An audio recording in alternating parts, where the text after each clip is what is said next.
Class war అని మాట్లాడతాడు.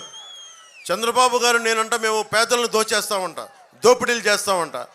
అరే ఇన్ని కోట్ల రూపాయలని కౌలు రైతులకు అండగా నిలబడ్డవాళ్ళు,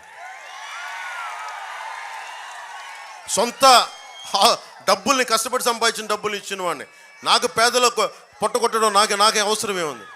అరే ఇన్ని దశాబ్దాల నుంచి ఉన్నారు ఆయన, ఇన్ని దశాబ్దాల నుంచి. హైటెక్ సిటీ బలంగా నిర్మించిన వ్యక్తి, 2000లో కూర్చొని విజన్ 2020 అని చెప్పిన వ్యక్తి.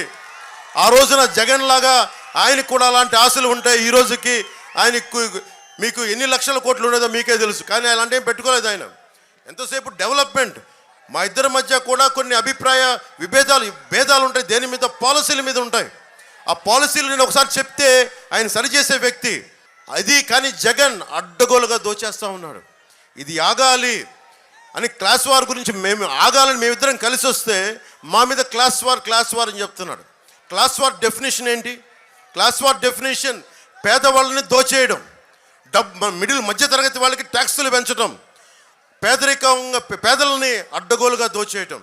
మీరు చెప్పండి, మీకు లిస్ట్ చెప్తాను జగన్ ఎంత దోచేశాడో. NTR health university fixed deposit మనకి బద్దలు కొట్టి 450 కోట్లు దోచేశాడు. స్టేట్ గవర్నమెంట్ ఎంప్లాయీస్ నిధులు మనకి జీపీఎఫ్ని డైవర్ట్ చేసి 800 కోట్ల రూపాయలు దోచేశాడు. లోకల్ బాడీస్ పంచాయత్ ఫండ్లు 8000 కోట్లు దోచేశాడు. ముఖ్యంగా భవన నిర్మాణ కార్మికులు వాళ్ళ మన కండని కరిగించి రక్తాన్ని మరిగించి 450 కోట్ల రూపాయలు భవన నిర్మాణాల సంక్షేమ నిధి నుంచి దోచేసిన వ్యక్తి జగన్. ఇతను క్లాస్ వార్ గురించి మాట్లాడతాడు. ఆడబిడ్డలను కూడా వదల్లా. మనకి ఉమెన్స్ అభయహస్తం ప్రీమియం కూడా 2000 కోట్లు దోచేసిన వ్యక్తి. ధరల స్థిరీకరణ నిధి నుంచి 500 కోట్లు దోచేసిన వ్యక్తి. ఒకటే చేశాడు జగన్ పాలనలో, ఒకటే జరిగింది, గంజాయిలో నెంబర్ 1 అయింది. దేశద్రోహాల కేసు పెట్టడంలో నెంబర్ 1 అయింది భారతదేశంలో.